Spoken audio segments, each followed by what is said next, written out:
to the solution. Their evidence is all rhetoric and not just a miscalculation test. No, sequestration is not an alternative causality because our evidence is about sequestration is not an alternative causality. Our evidence is about long-term trends. Their evidence relies on the assumption that sequestration does occur, and second, that it is not a temporary effect. Our evidence is about long-term trends. That was conceded. Another counterpoint. And the sufficiency frame means that the counterpoint does not solve at all. Our internal link is based off U.S. manufacturing on the border. High-tech innovation does not exist now, but it's moving towards the border. It's a question of being able to keep those workers there. Only reducing transportation costs is able to solve the counterpoint. Does not reduce labor costs, nor does it reduce transportation costs, which is the crucial internal link. The plan makes transfer of goods more efficient on the border, which means that our graph is the only internal link that's sufficient. All our evidence is very specific, and also we did not concede the terms case argument. The counterplan is just a prescriptive solution that says we need more advanced industries in order to solve manufacturing, but the only way that we can get advanced industries in the first place is that we develop a strong domestic manufacturing base that was only for proofs that the counterplan does not solve the manufacturing deficit, the advantage, and that proves there's a major solvency deficit. We counterplan now the warming advantage framing question. The argument of a precautionary principle was not conceded, but regardless, it's a pretty laughable claim. If we win that there is a mitigated risk of food shortages, or that CO2 does not necessarily lead to an increase in ag yields, then that means that all of their extinction first comes go away. We have a short-term nuclear war that outweighs in turns all of the impacts in the first place. Now, there's no precautionary principle there. This is the concept of food security, but there's no reason why countries would go to war over food. The dynamic is cooperation, not competition. Or that's the Anderson evidence. Now, they say they outline time frame, but they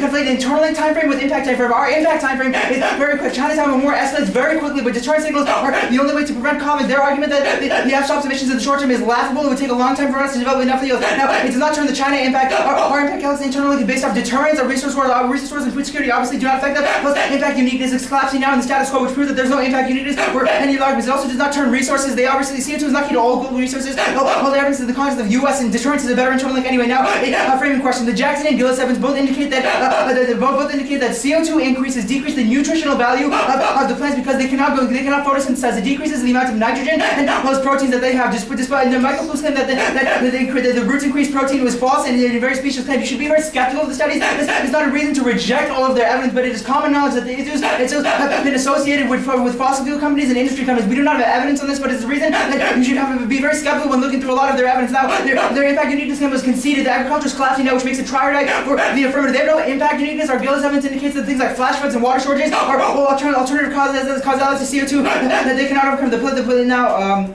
Technology argument is justified by the introduction of lots of new evidence in the 2C. It indicates that technology would solve research shortages. That the Malthus thesis is wrong. That we would never run out of supplies anyway. A short-term China-Taiwan war causes extinction. Food shortages, you should not default to their ethics impact. Life is a prerequisite for value. It outweighs on time frame is a much more probable impact. All of our arguments cite scientific consensus that says that CO2 does not lead to increase in yields.